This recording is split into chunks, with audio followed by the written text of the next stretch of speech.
After Ella and Nneka were done crying, they both spent the night in Ella's home. Then Nneka returned back to her home the next day. Ella returned back to work, immersing herself in work. Not because she wasn't willing to date, but she wanted to forget all about Ebuka. And over the days, she totally forgot everything concerning Ebuka and was willing to throw herself out there. She believed that the destiny of her mom and hers weren't the same. She believed deep down that it was just a coincidence that they had two wrong partners. For her, she wanted to return back to the dating line. She was willing to find someone who was going to love her for who she was. And as the days went by, while Ella was sitting down in a restaurant one day, a young handsome man had walked up to her and wanted to know more about her. While they conversed, this young handsome man, being Oscar, is an engineer. Oscar admired everything about Ella. He was interested in her. It didn't take time. Both Oscar and Ella started dating. They always went out on dinner dates, movie, the beach. They wanted to have all the time to themselves. The moment Nneka found out that her daughter had found someone who loved and cared about her, she quickly told her daughter Ella to please inform this young man that she had been married before. She also advised her daughter to come clean with him. She told her daughter, do not hide any information from him, because if you do, you might lose this marriage too. It is better you tell him everything about your past. So if he's still interested in you, he's going to continue the relationship. Anyone that likes you is going to remain with you. Don't shy away from it. It's not your fault that Ebuka did what he did. You both are fertile. It's just that luck came on his path. Moreover, you don't even know if someone else can get you pregnant. That he was able to get someone pregnant doesn't mean you can't get pregnant on your own part. So it's better you come clean to Oscar. Ella listened to everything her mom said. When she returned home that day, she was really scared. She did not want to tell Oscar, and Oscar was going to leave her on the long run. She was skeptical about the whole situation. If she doesn't tell Oscar, they were going to live in peace. No one was going to find out about it. But what if much later in life, he gets to know that she was once married? Then he's going to see her as a liar, as a deceiver. So what if she tells him and he leaves her because probably he doesn't want to get married to someone who has been married before? After Ella thought about the whole situation, she made up her mind to tell Oscar. It was better for Oscar to leave now that it was still early, rather than falling in love and falling too hard, and Oscar will still leave much later. After thinking about everything, she went to bed. And the next day, while she and Oscar were sitting out for lunch, she quickly brought up the topic and told Oscar that she was married before. Oscar looked at her, shocked, and said, "Really? You don't even look like someone that was married. So what's your story? Why are you no longer married to whosoever you were married to?" Ella said the truth. She said everything the way it had happened.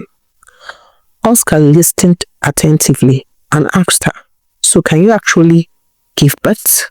Because I would love to have my own children. Can you actually carry a child? What did the doctor say was wrong?" Ella said, "I can. I believe I can, because after running all series of tests, both I and who I was married to could have a child, but we didn't know why the child wasn't coming forth." So Oscar told her, "No problem. I'll take you to my friend who is a gynecologist, so he could run his own test on you, so we could just confirm. As much as I love you, I really want to have a child of my own. I won't want a situation whereby I won't be able to be a father." So the next day, as planned, Oscar and Ella went to see a gynecologist. And after he carried out a series of tests, he had told them to come back 2 days later. Ella kept on praying and believing that the result was going to come out positive, that she was going to be able to carry her own child. She just kept on praying because Oscar is a genuine person. Oscar is also a devoted Christian. Oscar was really, really caring. And in 2 days' time, when Ella and Oscar had returned back to the hospital, she found out that she was able to carry a child. All she needed was someone to get her pregnant. Ella was grateful. She was glad. And after Oscar heard this, he made up his mind to get married to Ella. As Ella came clean to him, knowing fully well that it took Ella a whole lot to have come clean about her past. Most ladies wouldn't have spoken about it. They would tell themselves that it was better to leave it in the past. But Ella had come clean. Ella was also a very hardworking lady. Ella was a homemaker. From the way she carried herself, you know that Ella was a down-to-earth woman. So Ella and Oscar got married and they gradually managed themselves. They gradually took care of themselves, leaning on each other, understanding one another, and tried to respect themselves. Ella respected Oscar very well. She didn't want a situation whereby he was going to feel disrespected in any way. Oscar also paid maximum attention to his wife. He tried to know things she liked, things she wasn't comfortable with, and made sure not to do those things. The marriage was a blessing. It was like God was paying her for the lost moment with Ebuka, because shortly after this wedding, Ella took in and gave birth to a beautiful baby boy. The baby was fair and beautiful, that people mostly referred to him as a girl rather than a boy. Ella was grateful. She was glad.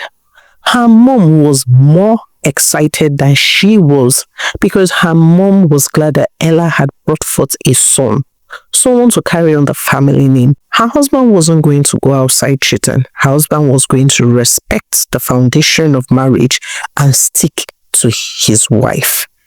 Ella was grateful. She was glad. She was excited. She forgot everything about Ebuka and immersed herself in her new home. Oscar cared and loved his son and also loved his wife. Oscar and Ella worked hand in hand to groom their son in the right way. They took proper care of their son, Nonso, guiding his step, teaching him what was right and what wasn't right. And within a short period of time, when Nonso was just 1 year, 6 months, Ella took him yet again. Ella was glad. Now she knew she wasn't the issue. She knew that her marriage that had gone down the drain wasn't because of her. She was really happy that everything was turning out good for her sake. Everything was becoming good. Her home was a blessing. Oscar and Ella worked hand in hand to guide their home. They did everything that they could do in order to make sure that their family was always healthy. They tried not to argue in front of the kids. They tried to live a very healthy life. Even when they had issues, the number one rule in their bedroom was to make sure that they resolve any issue before going to bed, and they should never sleep angry at each other. Ella and Oscar were living in peace. One certain day, while Ella was in her place of work, trying to make a beautiful dress for a customer, a young man had walked in to look for her. Though she knew she had no appointment for the day, but she had asked her secretary to let the young man in. And to her greatest surprise, it was Ebuka. She was confused. Why was Ebuka in her place of work? What happened? Ebuka had not contacted her for a long period of time. It was past 4 years. She had 2 kids. Probably Ebuka should have 5 by now. So what's the issue? Why is Ebuka in her place of work? She quickly offered Ebuka a seat and wanted to know why he had come visiting. Ebuka quickly apologized to Ella for everything he had done. He asked that please Ella should forgive him, to which Ella said she had forgiven him and had put everything behind her. Ebuka looked at Ella and said, "I'm very sorry once again. I wished I sticked to you. I wish I never let you go. I wasn't greedy. Ella looked at him confused, as she was trying to know why he was wishing and wishing. And when he was done saying whatever he wanted to say, he looked at her and said, the baby wasn't mine. Ella was a bit confused. What do you mean the baby wasn't yours? I told you were 100% sure that the baby belonged to you before bringing her into our home. Ebuka said, yes, the baby wasn't mine.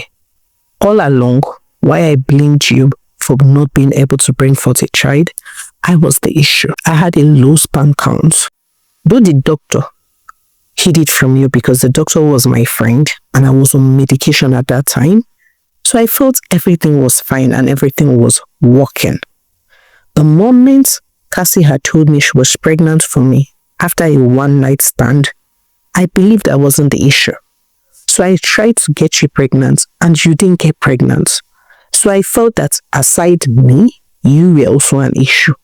So I just moved on and even told the doctor that Cassie was pregnant for me.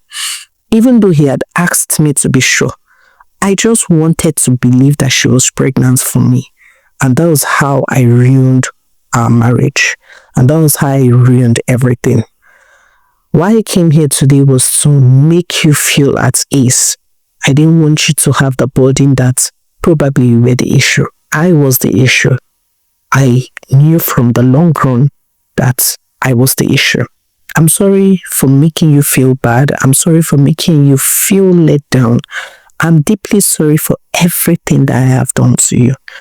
And I'll be glad if there's still a space in your heart for me.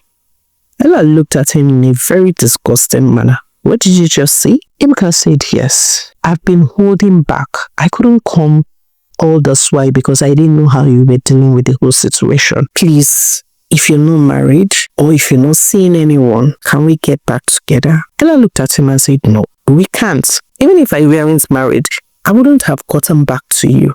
Not just that you broke my heart, you insulted me, humiliated me, stole my money because you refused returning my money. And now you're back trying to play all this pity party, shedding crocodile tears. I won't forgive you for all those things you did. Though I have forgotten about the whole situation and I just want you out of my life. And currently I am married with 2 kids. 2 good kids, a boy and a girl. So thank you for coming to confess that you were the issue. I'm glad that you did, but I don't want to ever see you again in my life. The fact that you deceived me, the fact that you lied to me, and you still even made it look like I was the issue. I'm glad that I got married to someone else who genuinely loved me. And now I have my own kids, so there's nothing for me to worry about. Thank you very much for coming to confess to me. I'm glad that you did. Thank you, but you may take your leave now, Ella quickly told Ebuka. Ebuka stood up, thanked her for forgiving him, and left. The moment Ebuka left, Ella started crying. She wept bitterly. She didn't believe that Ebuka knew he was the issue, but pretended that he never knew what was going on.